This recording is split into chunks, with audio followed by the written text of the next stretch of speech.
The Idries Shah Foundation podcast. Practical Psychology for Today.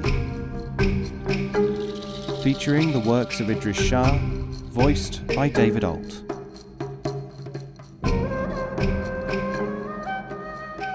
Welcome to the Idries Shah Foundation podcast. In this edition of the podcast, we present excerpts from Thinkers of the East by Idries Shah. This audio has been made available by the Idries Shah Foundation. Mystery.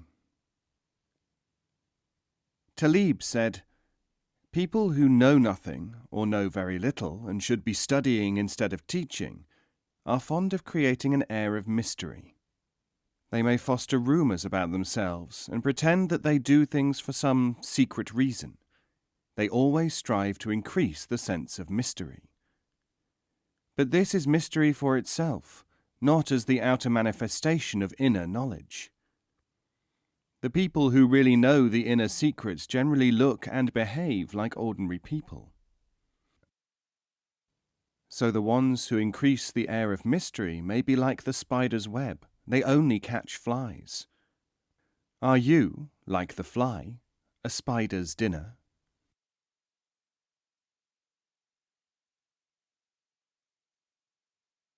Merchant of Secrets. A mystical master, as soon as he had attained the secret knowledge of the inner truth which few people find, settled in Basra. There he started a business, and over the years his affairs prospered. A dervish who had known him in former years and yet was himself still on the road of the seekers, called upon him one day. "How sad to see that you have abandoned the search in the mystic way," said the dervish. The merchant sage smiled, but said nothing on this subject.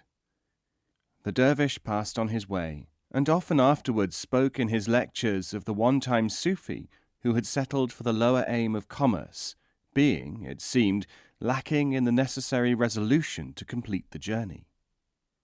But this wanderer at length fell in with Khidr, the secret guide, and begged him to direct him to the sage of the epoch from whom he could obtain enlightenment. Khidr said, "Go and sit at the feet of such and such a merchant, performing whatever menial task he needs done." The dervish was amazed. "But how can he be one of the elect, let alone the great teacher of the age?" he stammered. "Because," said Khidr, "when he gained illumination, he also achieved objective knowledge of the world. He saw clearly for the first time that saintly behavior attracts the greedy posing as the spiritual, and repels the sincere who have no taste for outwardness. I showed him how religious teachers may be drowned by their followers, so he teaches in secret, and looks, to the superficial, like a mere merchant."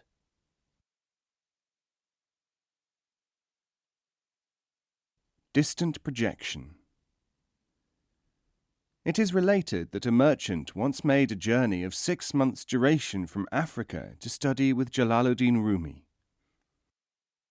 He took a room at the Sarai in Konya and sent his servant to announce his arrival and waited for the summons of the Maulana.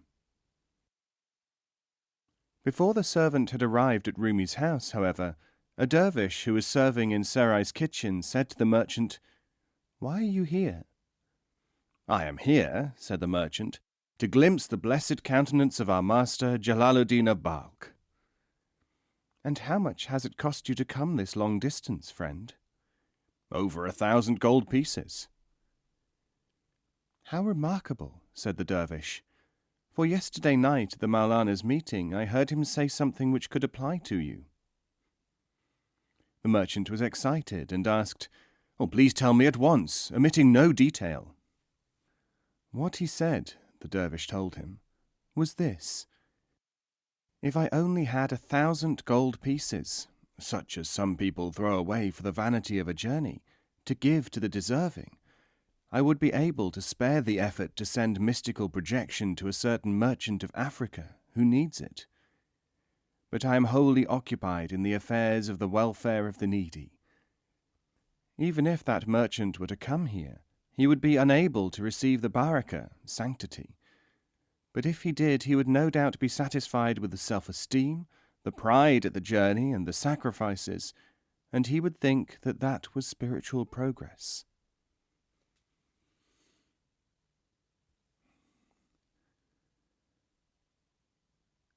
Imam Bakir.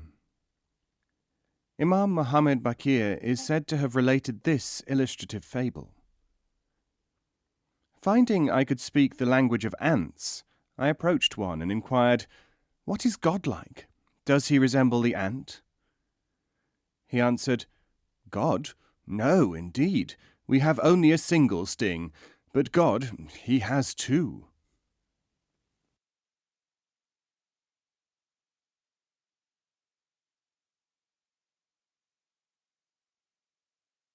Ajnabi. The Sufi master Ajnabi said, "Write to Mullah Firoz and tell him that I have no time to engage him in correspondence, and therefore have nothing to say to his letter." The disciple Amini said, "Is it your intention to annoy him with this letter?" Ajnabi said, "He has been annoyed by some of my writings. This annoyance has caused him to write to me. My purpose in writing the passage which angers him was to anger such as he." Amini said, "And this letter will anger him further?" Ajnabi said, "Yes. When he was enraged at what I wrote, he did not observe his own anger, which was my intention. He thought that he was observing me, whereas he was only feeling angry.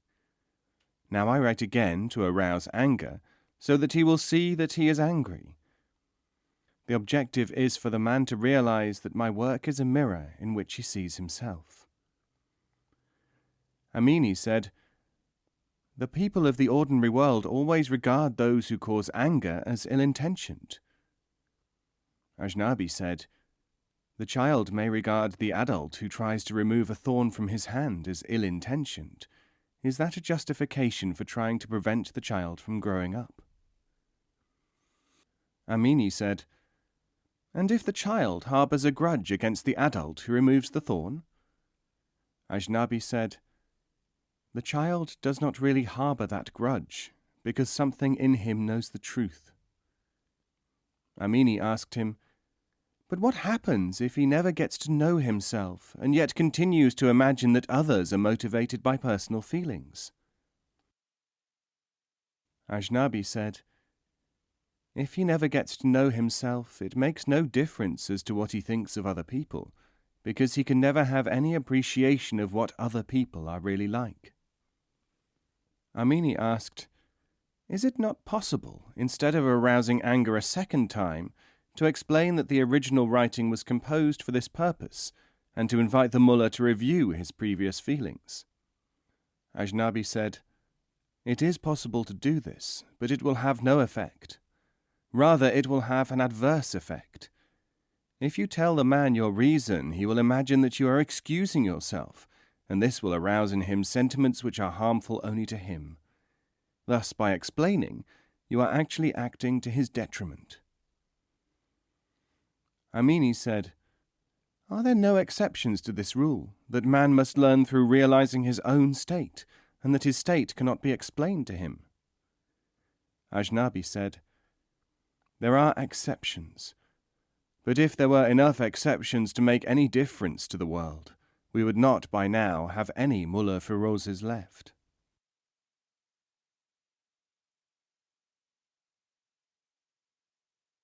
Rahimi. In a private debate, the scholar Saleh Awami said to Sufi Rahimi, "What you have just said lacks references and proofs through quotations from ancient authority." "Not at all," said Rahimi, "for I have them all here, chapter and verse." The scholar went away, saying, "That was what I wanted to know." The next day he made his famous speech on Rahimi, which began, "The lecture which you are about to hear from Sheikh Rahimi lacks conviction. Why, he is so unsure of himself that he has actually adduced written proofs and authorities to what he says."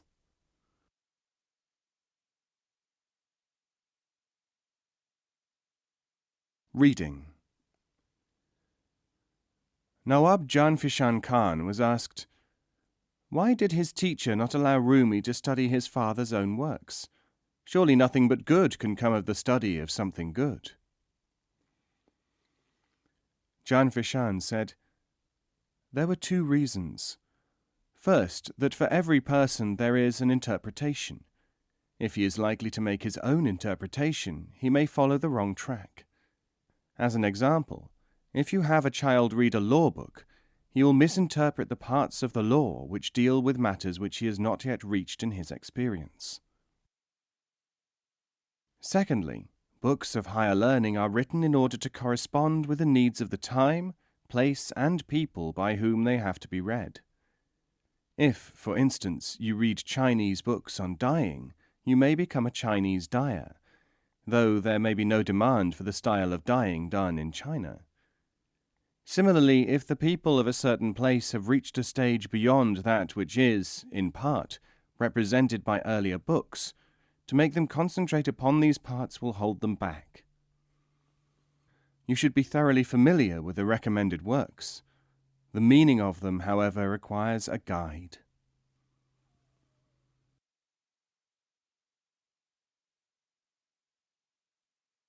Haji Bektash Wali.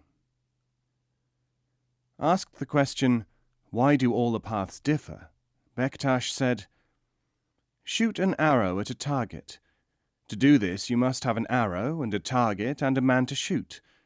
These are the elements which make up the action. They are called a school. But if the aim is to strike one object with another, there are 1,000 ways of doing it. Only the shallow will think that arrow shooting is the only way of hitting one thing with another. This is the inner way. He continued, all you have to do is to realize this. But, his inquirer persisted, how are we to know what is the way for us? The people who pretend that you will know the most suitable method for yourself are the ones who pretend that what you like is what you need. Man probably does not know the way for himself. He needs someone to arrange the circumstances, such as finding two surfaces and aligning them so that they collide, in the analogy of the arrow and the target.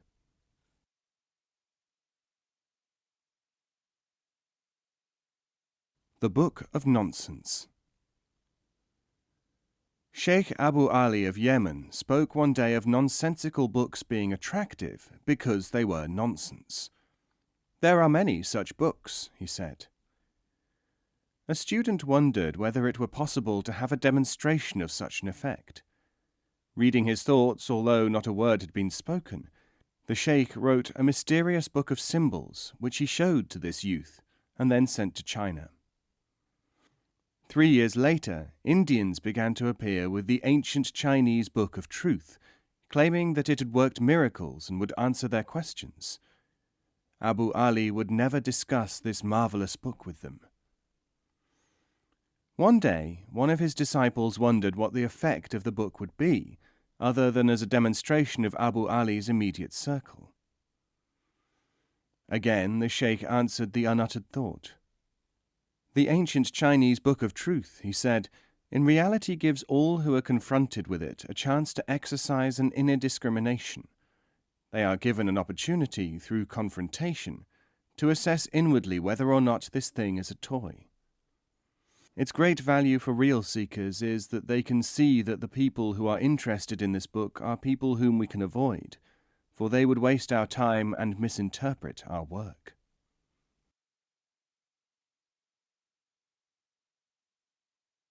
Shakir Amali. People seek teachers and teaching in order to find something that they do not know already. In reality, however, teachers and teachings exist to help people to apply and practice, not to amuse or give experience that must be new. Since men in general do not know this, it is not surprising that they do not know what they have found and try to find what is of no use to them. It is also possible that things which seem new to people are the last things that they need for the purpose of improving them. You will know the seeker of sensations because he is attracted by the new or mysterious. You will know the real student because he seeks whatever there is to be found.